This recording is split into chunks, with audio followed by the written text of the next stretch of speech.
This is Britt DeWeese, and this is Sam DeWeese. And we are Sweet and Sour Comics. It's been a couple of weeks since our last video, and we had some good finds, some cool finds. And we even went to a comic book convention. Yeah, Kansas City Comic-Con, Planet Comic-Con. Yeah, and that's all coming up right after this.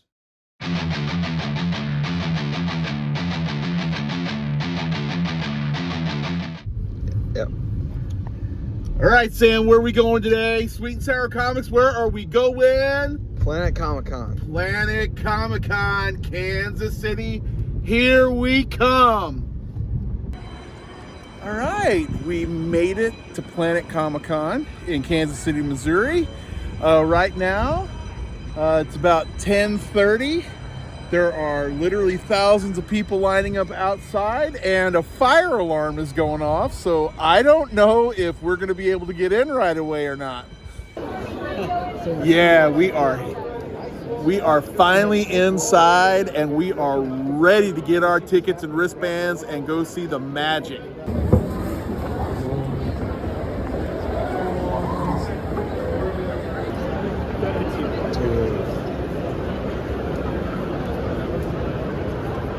This is sick.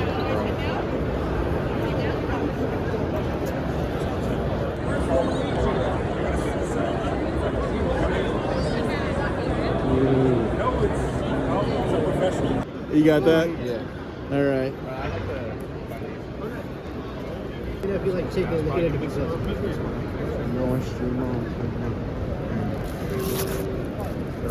Oh, first Fire Lord. I wonder if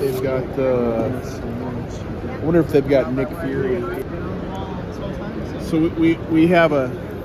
That might be one. These people have Golden Age books.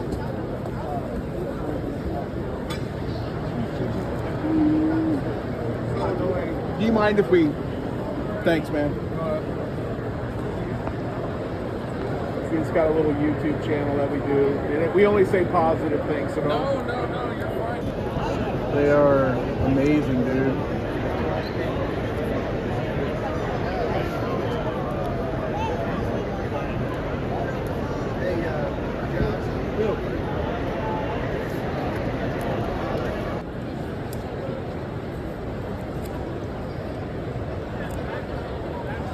Buy 3, get 1 free. Wow.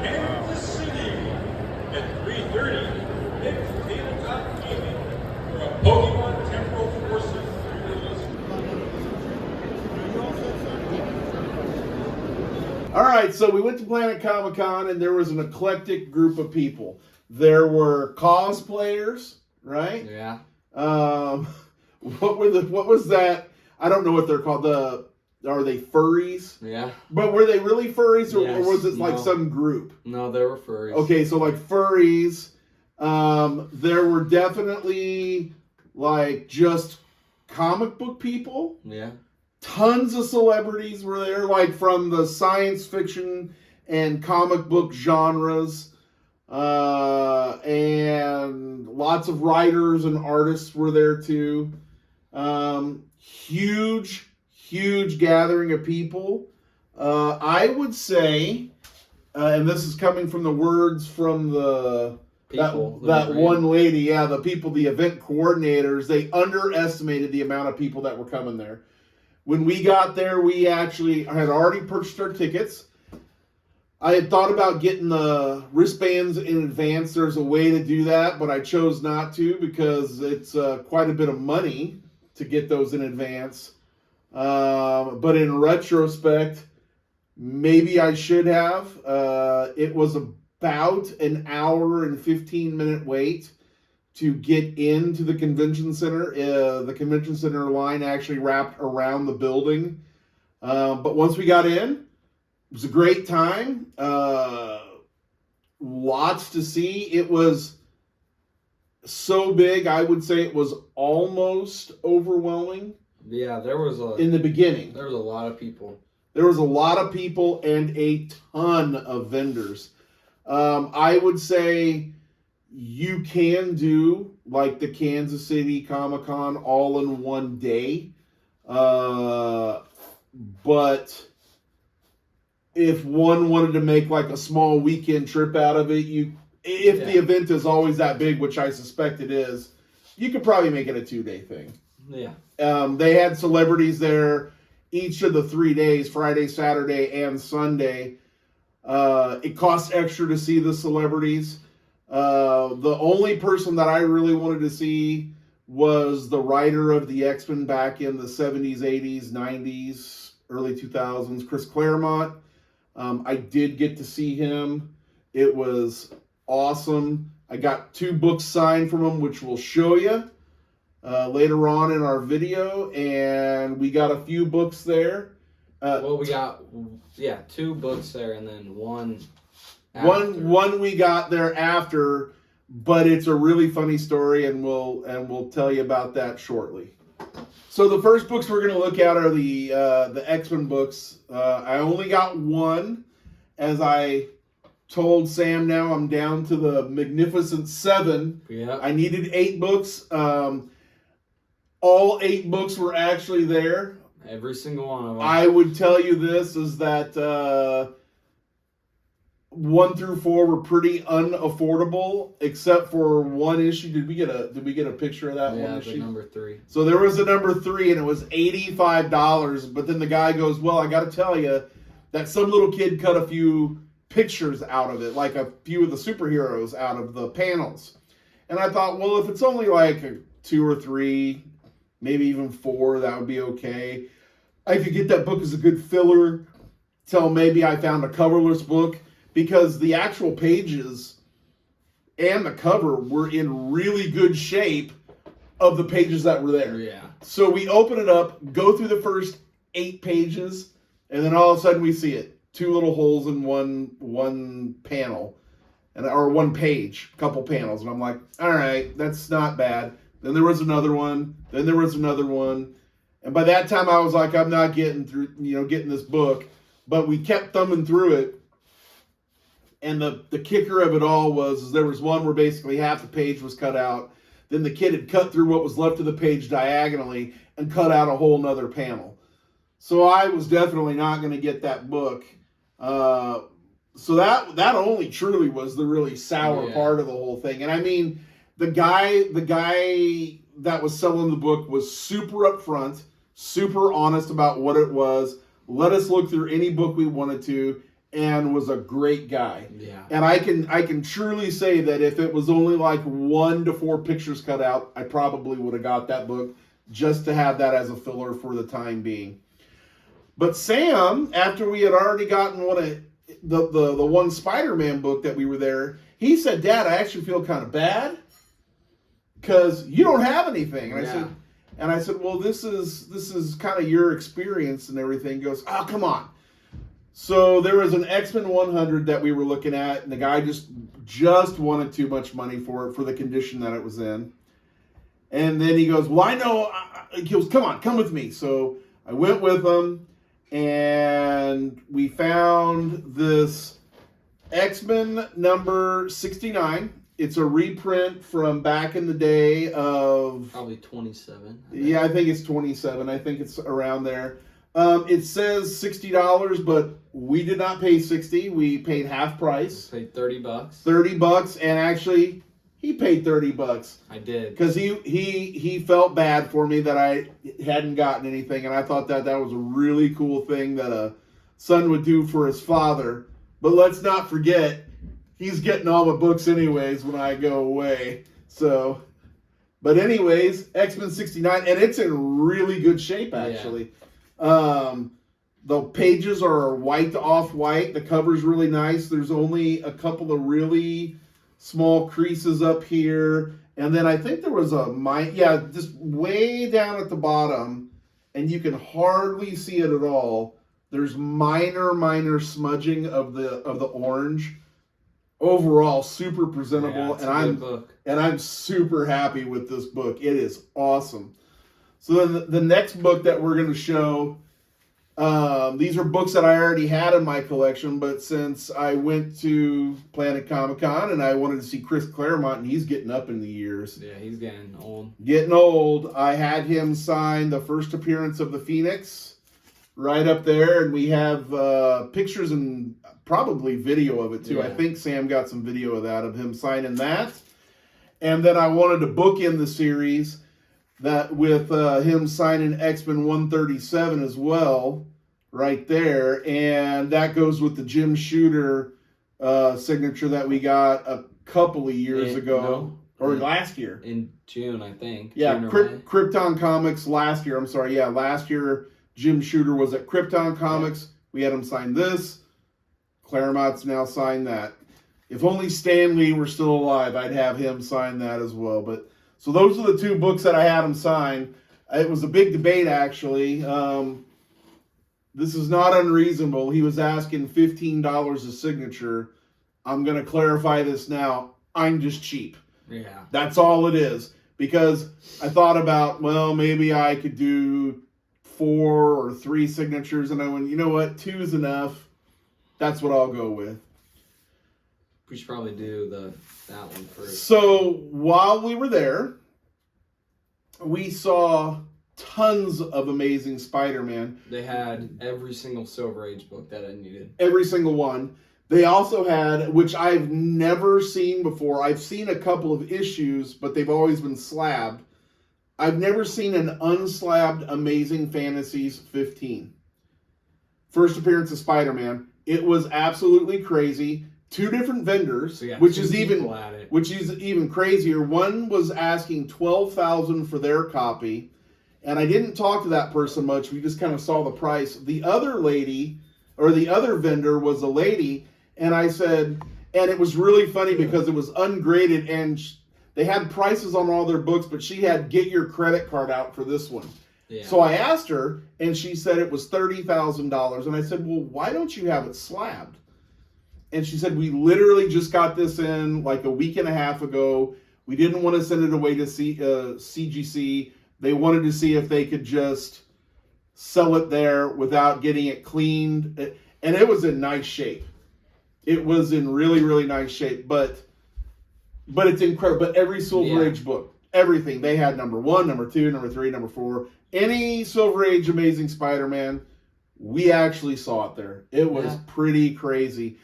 Same thing with Captain America's. And again, I'm going to even say they had some Golden Age books there, and lots of pre-code horror books there. Guys, if you ever want to go to a big Comic-Con in the Midwest, that's one to go to. Yeah, that's probably the best one. And we will probably, and I'm going to say almost definitely, be going to that next year, and at least up until he's out of high school, which is the next 4 years, because it's good father-son bonding and it's fun to go to. And that's how you get someone like your big books. Yeah, especially if you don't want to go to eBay and stuff like that. What I would suggest though also is if you're going to get some of those bigger books, wait till the last day. Vendors, some of them, not all of them, but some vendors there will inflate their prices. That's a typical thing that they do at Comic-Cons. But on that last day on Sunday, they don't want to take this stuff home. Yeah. And they do want to make a profit. And if there's stuff sitting up there, a lot of the times they're willing to make a deal. And I will say this also, almost all vendors are willing to trade also, if you have the right books. We had some books that we brought there. They're perfectly decent books. They're actually in really good shape. But vendors just weren't interested in that stuff.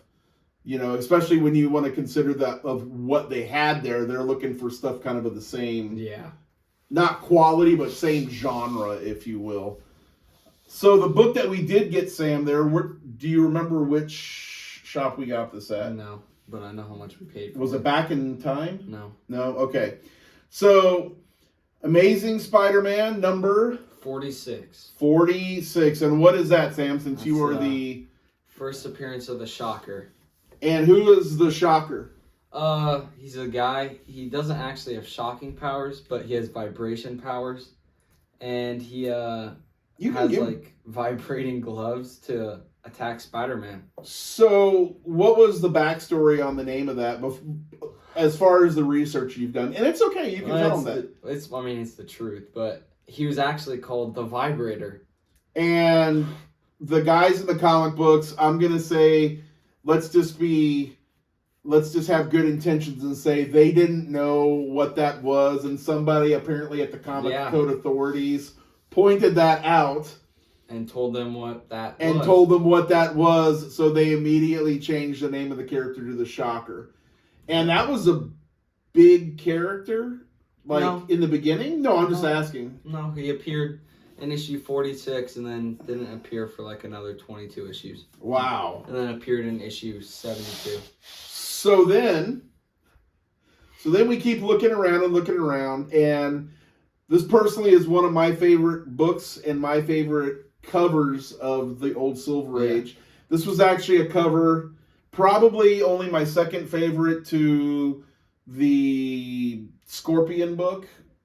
Yeah, 29. 29. That was in our last video. That was in the last video that we showed you. I love that cover. I've always seen that cover. This is another cover as a kid that was reproduced on multiple things like coloring books and in magazines and other things. And again, I wasn't a big collector of Amazing Spider-Man. That's him.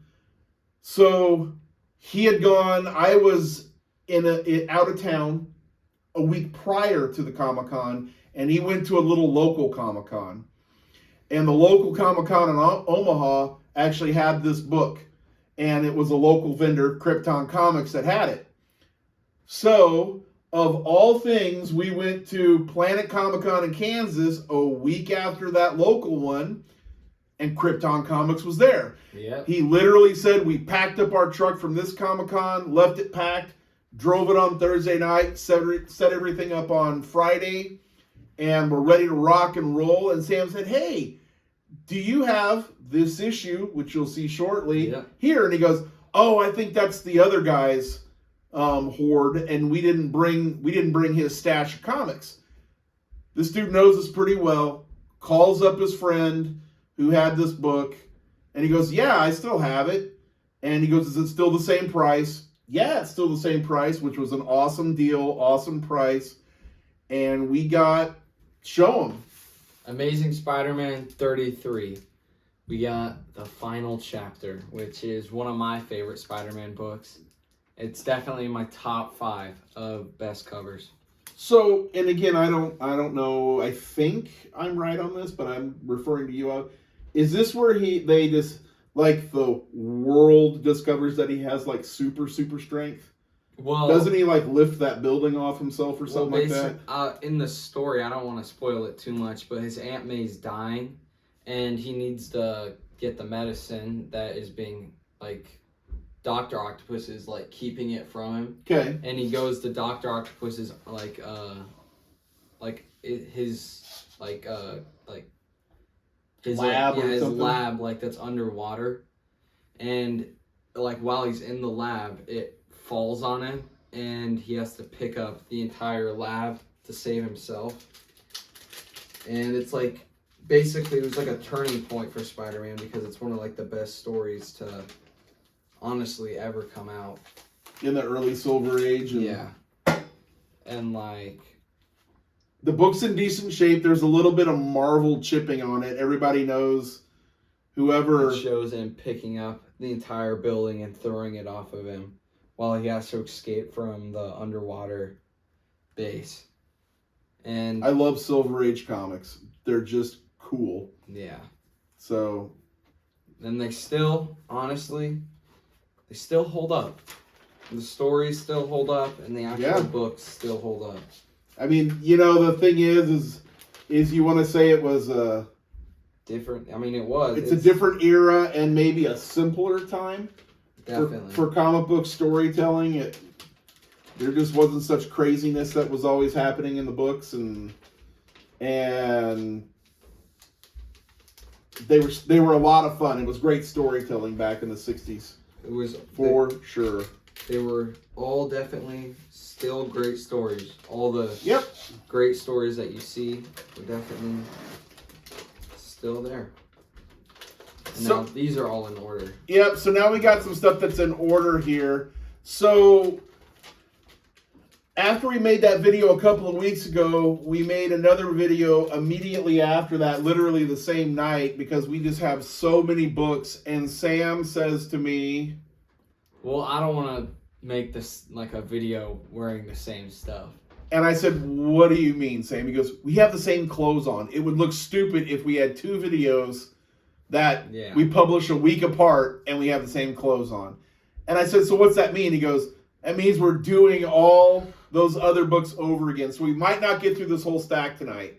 Or well, but we'll get, but a lot of it's just filler. So filler X-Men. Yeah. So, yes, filler X-Men. He likes to point that out. So we do have some really cool books we'll start with. And you know what? We'll do these X-Men books first, okay? Probably end with those. Really? Yeah, I have it. Okay. I had it in order. All right, so start with the modern. Yeah, I had it in order. There you go. Start with the modern. The Vengeance of Moon Knight #2. I haven't really read Moon Knight in about 6 months, so those are just piling up in my room. So I should probably get to reading those, but Nice artwork. Yeah, really good artwork. I like the artwork. And you know what? Half of buying comics is getting you on that snag on the artwork. So, and this was definitely honestly one of the best covers I've seen for modern comics in a while. Yep. So I'm pretty happy about that. So the next two books. Next 3 books. Next 4 books. Actually. Is it 3 or 4? 4 books. Oh yeah, you're right. So the next 4 books here, I can just take these down for you. Yeah, Sorry. So a few weeks ago was state wrestling, and I went to go watch my cousin wrestle In Nebraska. in Nebraska, which is where we are. And while we were there, we were in the downtown area, and I went to this old, I don't even know how to describe it. It's like an old antique / thrift shop. Yeah, and it was literally in the side of a wall. And it was like in the side of a wall in the wall. basement of the building. So we asked the guy, I go in there and I say, do you have any comic books? And he says, well, yeah. He says, yeah, there's one on this little table over there, and then I have a few more. So the one on the table was Mystery into Space 87. Which this book is really beat up. Yeah, it's got some water damage. It's dirty as all get out. But you know, the funny thing is I don't know, what was it, a couple bucks? yeah, it was about it was 3 or 4 bucks. And the thing is, I mean, it's probably not worth much more than that, or is it? Probably not, but I'd rather, I know this sounds crazy, especially since I'm a Marvel guy, but I'd rather save it from a dusty old shop where the guy truly, it's not like it was in a box or anything, it's just sitting out. Yeah. And literally there's dust piling on it, and I mean, all these books are really just collecting dust. yeah, and so it was like, we got, you know, some of the books that we got, we didn't take them all, but because it just really wasn't what we liked. For the most part, but some of the covers stuck out to Sam. So we decided to get some of these. So what's another one? Invaders 20. This is the first appearance of the second Union Jack, which is right there. Which is really cool, actually. Yeah. Which I wasn't expecting to find that. And then while I was with him, this was the last book that we got, and this is definitely the best one. Oh, yeah. We found Strange Tales #32 out in the wild, which I was like, no way. I think it's... Check the number again. 132. Yeah. 132.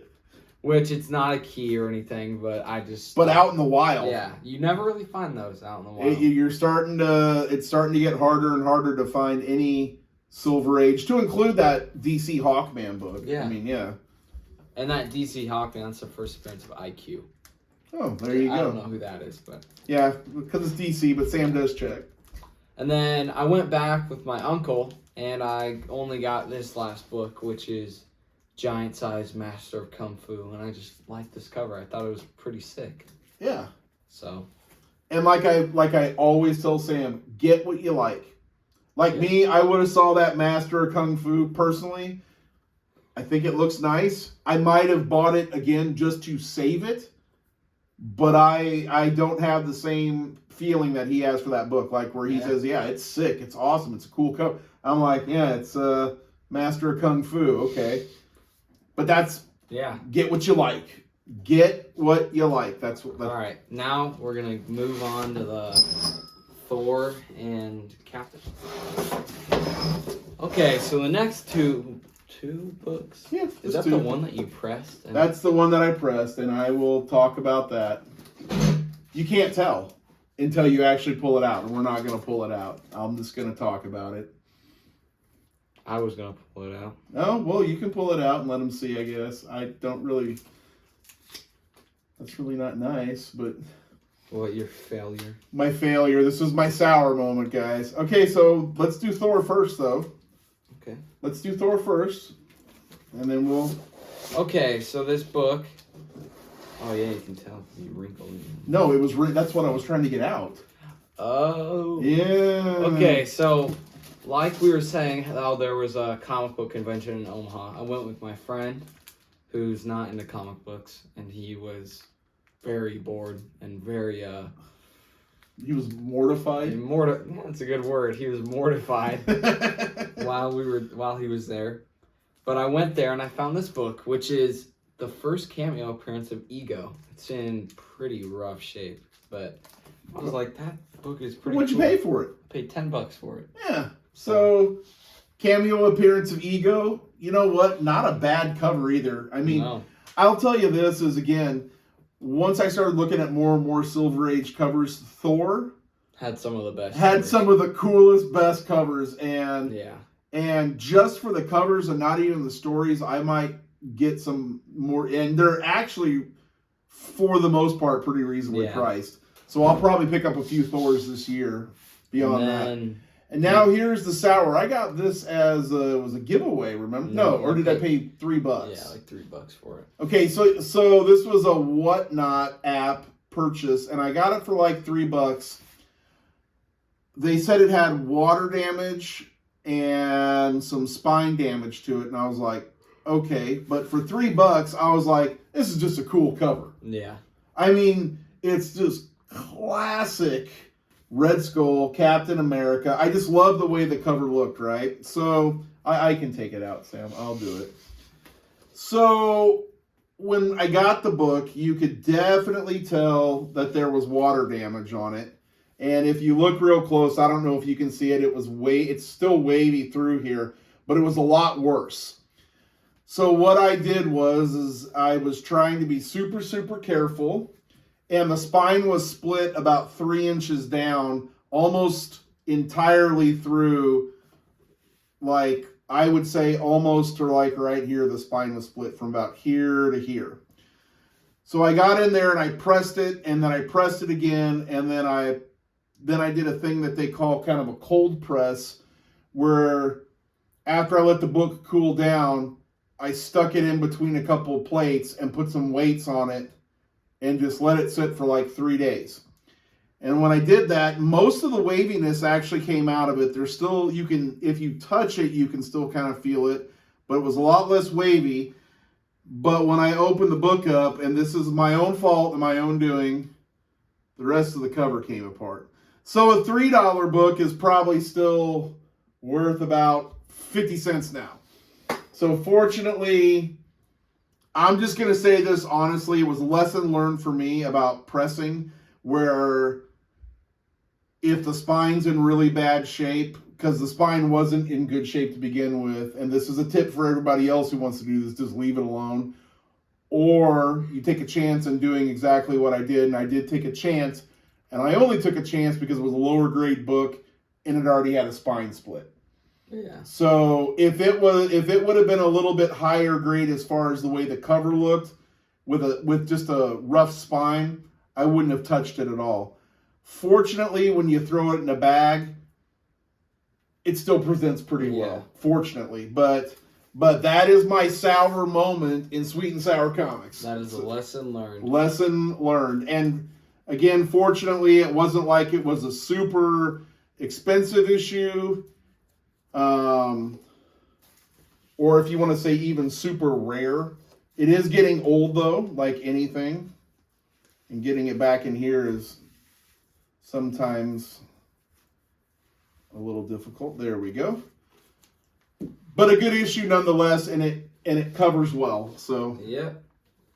And while I'm putting this up, you can just move on to the next. So then we've got the Punisher 16. Was that a free book that I got? Yeah. So this is Punisher 16. I don't collect Punisher. I got it on Whatnot as a free giveaway. I tell you what, this is the way I work this is if I get on Whatnot and get giveaways from the clients, I do try, and not always successfully, to purchase a book from them.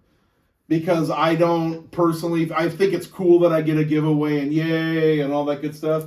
But I personally think if they're doing that as a service to us, the guys who buy their books, then we should at least attempt to buy. I don't think I won anything from this particular vendor, but I know that I sort of remember this Punisher, and I know that I attempted to buy 3 or 4 books from him and just got outbid. So if anything, I made him a little more money than he might have made before. Now So we are gonna move on to the Amazing Spider-Man. yeah, all right. So I was always a big New Mutants fan. Chris Claremont wrote the original New Mutants stuff.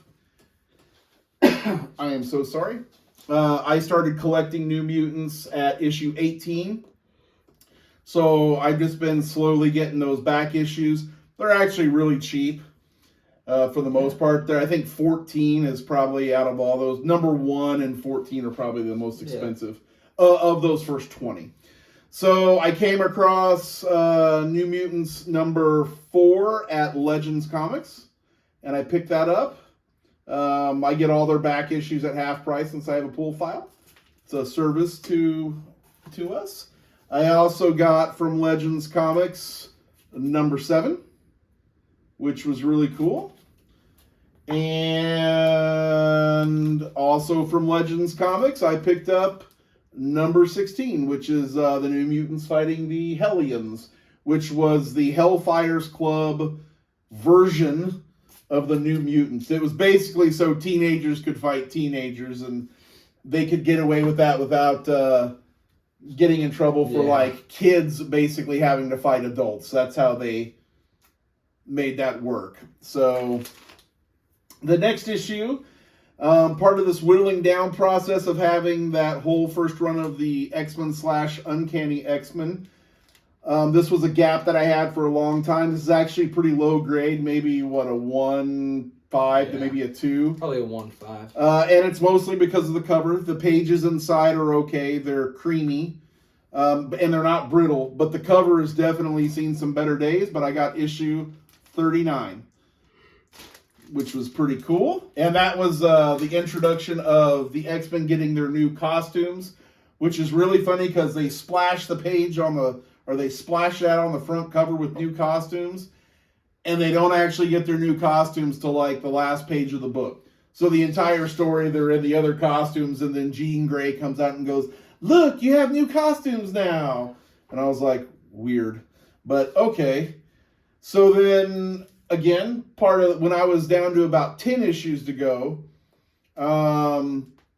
ran across this. It was a grail. Definitely, it's a key For him. For me, but it's a key for X-Men collectors, and that would be the very first appearance of the Sentinels in the X-Men. Big Foe, I would say top 5. Maybe because of some of the new foes, top 10, but I would definitely put him in the top 5 in my opinion. And what I always like to tell Sam is it rounds out the trilogy. You know, I'd always had that gap of exactly how did those first Sentinels appear, but now I have the whole trilogy. Super cool. That's a 30-something year gap between getting the first 2 parts of the trilogy to the first part of the trilogy. Yeah. So I paid under $100. I would say it's probably, because of the cover, again, probably a 2, if that, maybe a 1.5. Great book. I read the whole storyline again just because of that book. Great storyline. If you can find it in reprints, which I know you can, I would definitely say read it. Yep. So on to Spider-Man, the best part. in his opinion, but that's okay. I think in everybody's opinion. But. It is pretty cool. All right. So we start with Amazing Spider-Man 47. This is I don't even know. I think it's just a battle of Kraven and then later on the Vulture in issues 48 and 49. Funny story. My dad got this while I was at school and then used my card to pay for it. It was pretty funny. He was like, you won't mind. I was like, nah. I kept sending him texts, and his phone is turned off during school, and so I was like, you won't mind if I get this on your card because it's cheap, and it was pretty cheap though. It was like $30. It was $30, and it was definitely worth it as far as condition of the book and everything else. So I'm not too mad. Yeah, and he got all his money. And I even asked him, I said, do you want your $30 back? And he goes, no, Dad, it's just a lot of money. And you know what? Because he's kind of cheap like me, and he likes to get those deals. But that was a pretty good deal, I think. Yep. So.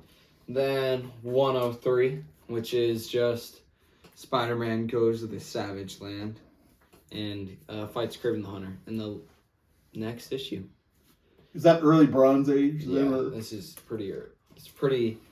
Late Silver, early Some Bronze. people say that the 121 is the end of the Silver Age, but with Gwen Stacy's death, right? But this is pretty much the Bronze Age. So then 106, which is just not just nothing.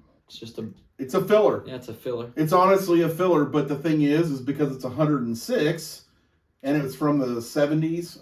Yeah, early 70s. It's worth a little bit. It's going to start getting to be worth money. So we're getting these early issues. And I even asked Sam, I said, geez, why don't we get some of these later issues?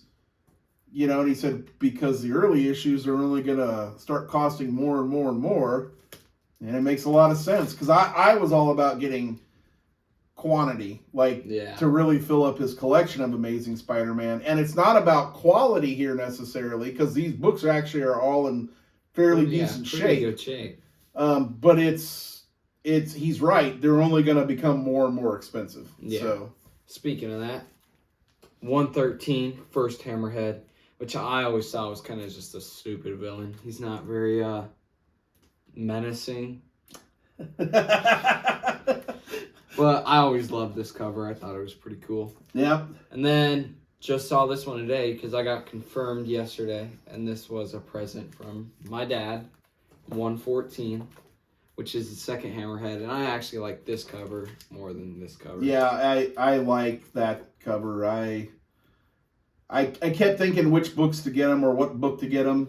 Because Easter's also next week. Because Easter is next week and the Rabbit is probably going to get him something. I don't know what, but something. We'll see.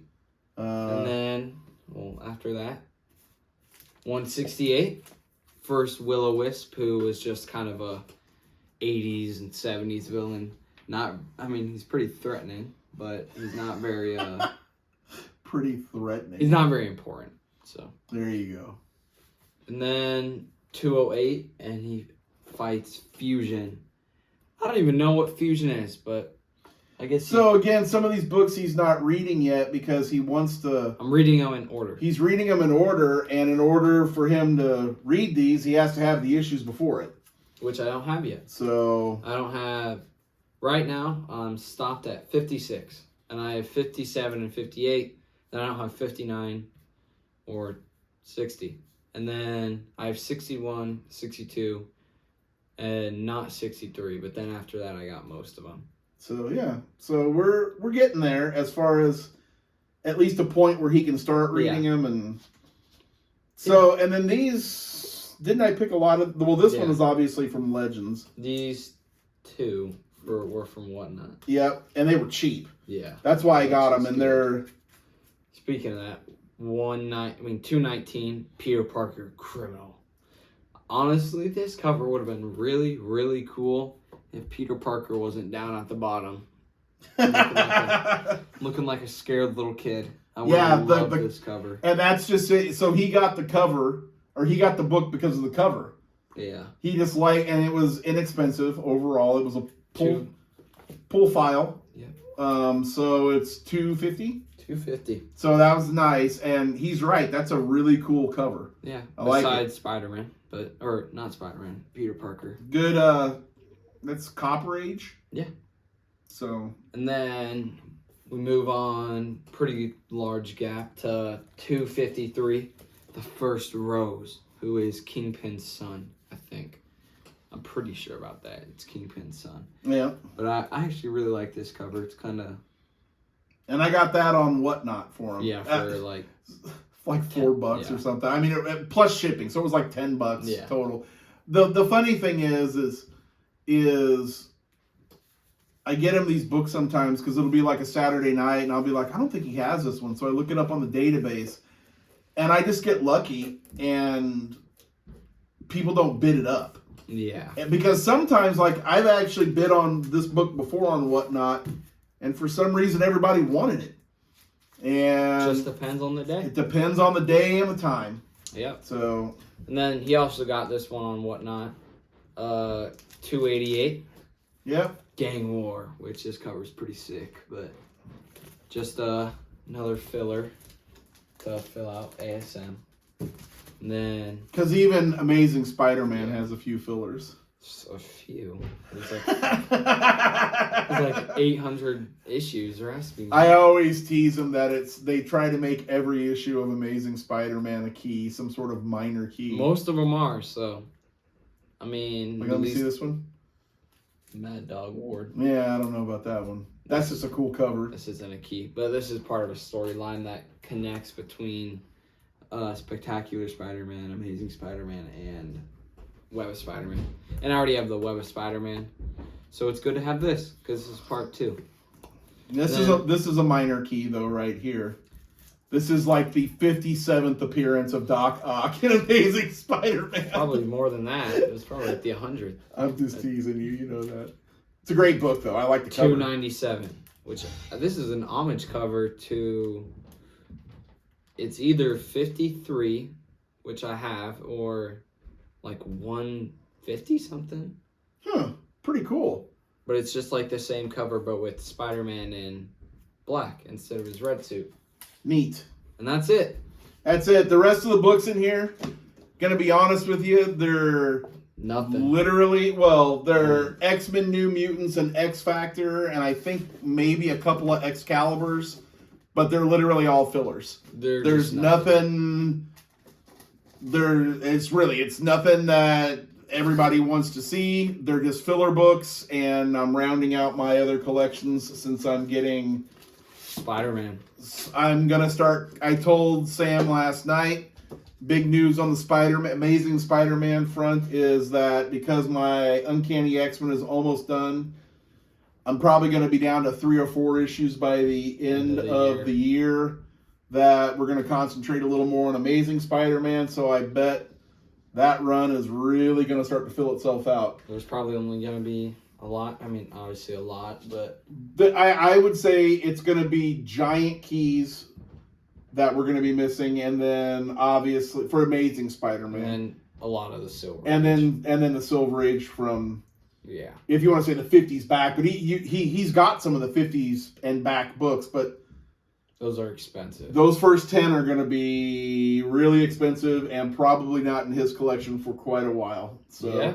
unless we get lucky, I mean, but it's true. Yeah. You could Unless get we lucky. Find them somewhere. Or... And you know what I found, and I'm not trying to completely compare it, but remember on Whatnot, I found an issue of number 6 X-Men, the Submariner issue, Yeah, for $75. and it was $75, not in the best shape, but it was all there, and the cover was actually connected. It was just not the best shape. So comparing it as far as They're out there. they're out there, and we might find, I'm just saying, a Spider-Man 8 or 9 or 10 for a couple $100. Yeah. You know, you just never know. That's why you collect. Yeah.